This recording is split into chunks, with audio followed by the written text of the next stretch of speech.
کہانی کا آغاز ایک پرانے اور ویران مکان سے ہوتا ہے جو ایک جنگل کے کنارے واقع ہے۔ یہ مکان کئی برسوں سے خالی پڑا ہے اور لوگوں کے مطابق یہاں عجیب و غریب واقعات رونما ہوتے ہیں۔ رات کا وقت ہے اور ایک نوجوان علی اپنے دوستوں کے ساتھ شرط لگا کر اس مکان میں داخل ہوتا ہے۔ وہ اپنے ساتھ ایک کیمرہ بھی لاتا ہے تاکہ اپنے دوستوں کو ثابت کر سکے کہ وہ بے خوف ہے۔ علی مکان کے اندر قدم رکھتا ہے۔ دیواروں پر پرانی تصویریں لٹکی ہوئی ہیں اور فرش پر گرد جمی ہوئی ہے۔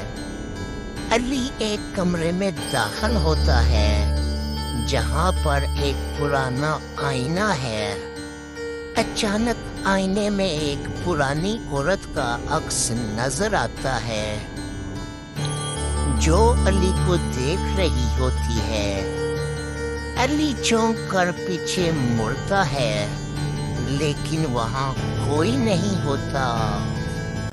وہ دوبارہ آئینے کی طرف دیکھتا ہے اور دیکھتا ہے کہ اب وہ عورت مسکرا رہی ہے۔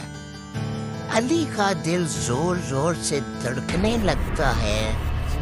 وہ فوراً باہر بھاگنے کی کوشش کرتا ہے لیکن دروازہ خود بخود بند ہو جاتا ہے۔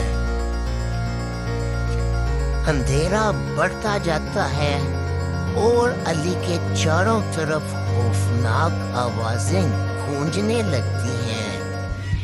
وہ ایک اور کمرے میں چھپنے کی کوشش کرتا ہے لیکن وہاں بھی وہی عورت کھڑی ہوتی ہے۔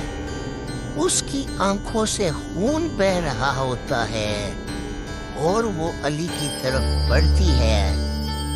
علی کے ہاتھ سے کیمرہ گر جاتا ہے اور ویڈیو رک جاتی ہے۔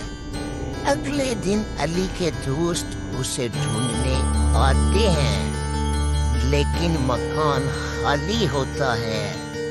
علی کا کوئی نام و نشان نہیں ملتا، بس ایک کیمرہ فرش پر پڑا ہوتا ہے جس میں وہی ویڈیو ریکارڈ ہوتی ہے۔ ویڈیو کے آخر میں وہی عورت نظر آتی ہے جو کیمرے کی طرف دیکھ کر کہتی ہے، یہ مکان اب تمہارا ہے۔